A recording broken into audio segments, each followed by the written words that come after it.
Bangladesh film ইন্ডাস্ট্রিতে এখন বর্তমান বুবলি ছাড়া কারো কোনো বিকল্প নাই। মানে বুবলিকেও লাগবে, সিনেমাতেও লাগবে, আবার বুবলির পিছনটা 500 দিবে। বুবলি যদি তার টাকা দিয়ে, মানে তার সিনেমা যদি তার টাকা দিয়ে হলে চালাইতে হয়, তাহলে সে কত বড় লোক হয়ে গেল। শরীফুল রাজের সাথে নাকি তার একটা বিয়ে হয়েছে, এটা অথচ পুরো খবরটা হচ্ছে ভুয়া। এই বুবলি আছে না, জানে তো পাবলিক যে বুবলি একটা ব্র্যান্ড, সাকিব খান একটা ব্র্যান্ড, বুবলি একটা ব্র্যান্ড। আপনি যে কোশ্চেনটা করেছেন সেটা হচ্ছে যে বিগত 10-15 দিন ধরে বুবলি আপু যতগুলো প্রোগ্রামে অ্যাটেন্ড করেছে, প্রতিটা প্রোগ্রামে তাকে বেশ রাগান্বিত অবস্থায় দেখা গেছে। সো প্রথম অবস্থাতে আমি একটা কথা বলবো, সেটা হচ্ছে যে বিগত 10-15 দিনে বুবলি আপু যতগুলো অনুষ্ঠানে গিয়েছে, সেখানে যে জার্নালি সাংবাদিকরা ছিল, তাদের মধ্যে কিছু কিছু সাংবাদিকরা আছে, সবাই না, জাস্ট কিছু কিছু জার্নালি সাংবাদিকরা আছে যারা অ্যাকচুয়ালি বুবলি আপুর প্রশ্ন তুলেছে প্রথম অবস্থায় তার হাজবেন্ডের সাথে কেমন যাচ্ছে দিনকাল। সো এইখানে আমরা তো সকলেই সবাই জানি মোটামুটি যে সাকিব ভাইয়ের সাথে বুবলি আপু একটু ঝামেলা চলতেছে, সো খুব একটা ভালো যাচ্ছে না। সো এমনিতে তো ওনার ফ্যামিলিতে ওনার সংসারে একটা ঝামেলা চলতেছে, তার মধ্যে যে পাবলিক প্লেসে গিয়া এরকম একটা কথা বলবে বা এরকম একটা কোশ্চেন করবে, সো ওখানে রাগান্বিত হওয়াটা স্বাভাবিক। তারপরে দ্বিতীয়ত যে বিষয়টা বলবো সেটা হচ্ছে ওনার যে সিনেমাগুলো রিলিজ হয়েছে পূর্বে, যেমন দেওয়ালের দেশ, মায়াদাল্লাহ বা অন্যান্য যে সিনেমাগুলো ছিল এর আগে, এখন এই সিনেমা রিলিজকে কেন্দ্র করে কয়েকটা প্রশ্ন সবার মাঝে জেগে উঠেছে বা কয়েকটা মানুষ কিছু বের করেছে যে এরকমটা, যে তার সিনেমা উল্লেখযোগ্য একটা সিনেমা আছে দেওয়ালের দেশ। সো সেখানে নাকি দেওয়ালের দেশ সিনেমাটা হলে চালানোর জন্য, মানে সিনেপ্লেক্সে চালানোর জন্য বুবলি আপু এমপি সাহেবকে কল দিয়েছে, এক। আর দ্বিতীয়ত এই সিনেমাটা সিনেপ্লেক্স এবং যমুনা ফিউচার পার্ক বা যত থিয়েটার আছে সব জায়গায় ঈদের চালানোর জন্য বুবলি আপু সহকারে তার যে টিম আছে তারা নাকি এই টাকা দিয়ে, মানে টাকা ইনভেস্ট করে সিনেমা হলে সিনেমা চালাইছে। তো একটা রিভেঞ্জের একটা প্রোগ্রামে এরকম একটা কোশ্চেন করা হয়েছিল, সো উনি এই কোশ্চেনটা করেছে এবং ওনার কাছে নাকি এটা প্রুফ আছে। সো এখন এজ এ অডিয়েন্স হিসাবে আমার একটা কথা, সেটা হচ্ছে যে একটা সিনেমা যখন শুটিং করে, একটা নায়িকার দায়িত্ব হচ্ছে সিনেমাটা শুটিং শেষ করে সিনেমাটা যখন রিলিজ দেবে জাস্ট প্রমোশন করা, এর বাইরে অন্য কিছু না। এখন সিনেমাটা কোথায় চালানো হবে, কোথায় দেখানো হবে এবং কোথায় কত টাকার বিনিময়ে সিনেমাটা চালানো হবে, এটার দায়িত্ব কিন্তু একান্তই প্রডিউসার এবং ডিরেক্টর। সো এখানে কিন্তু নায়িকার কোনো হাত নাই।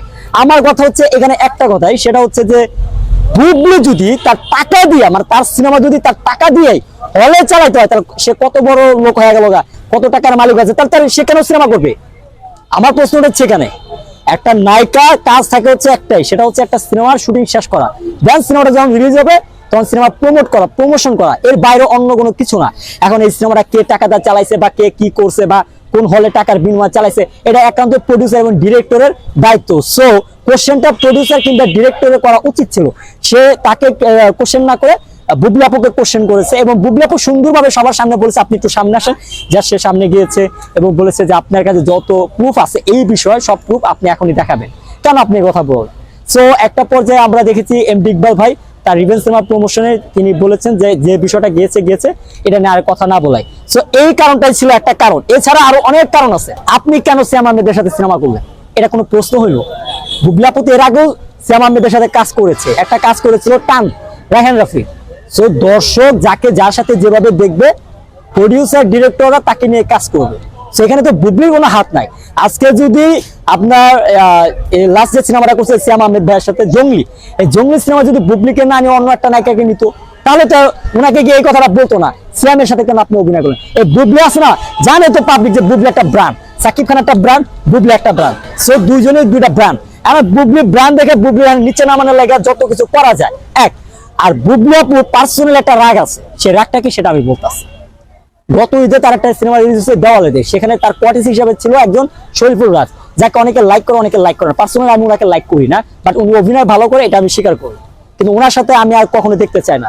সো বুবলি আপুর সাথে একটা সিনেমা অভিনয় করার ক্ষেত্রে একটা ব্যাপার ঘটেছে, সেটা হচ্ছে তার যে উইকিপিডিয়া বা ওই যে গুগলে তার বিয়ের ব্যাপারটা, শরীফুল রাজের সাথে নাকি তার একটা বিয়ে হয়েছে, এটা অথচ পুরো খবরটা হচ্ছে ভুয়া, যেটা কোনো প্রুফ নাই, কোনো ইয়ে না। আরে ভাই সাকিব খানের সাথে তো তার কোনো ডিভোর্সও হয় নাই, তার সাথে আগে ডিভোর্স হোক, ডিভোর্স হওয়ার পর একটা নিয়ম থাকে মুসলিম রীতিতে 2 মাস না 6 মাস কারোর সাথে ইয়া করা যায় না, সম্পর্কে জড়ানো যায় না, এরপরে না হয় হয়তো বা কারোর পছন্দ করতে পারে, বিয়ে কথাটা তার পরের সাবজেক্ট। সো শরীফুল রাজকে বিয়ে করলো না, মাঝখানে সাকিব ভাইকে ডিভোর্স দিল না, আর অনেকে বলছে ডিভোর্স দিচ্ছে, ওকে ফাইন, বাট ডিভোর্সের তো কোনো প্রুফ নাই। সাকিব খান যে ডিভোর্স দিচ্ছে এটা কোনো লেটার আছে নাই। সো এই ব্যক্তিগত বিষয়টাকে ওখানে টেনে এনেছে, এই জন্য বুবলি আপু একটু অনেকটাই রাগান্বিত হয়েছেন। সো সেই জায়গা থেকে বুবলি আপু সে মানে এই বিষয়টায় রিয়েক্ট করেছে।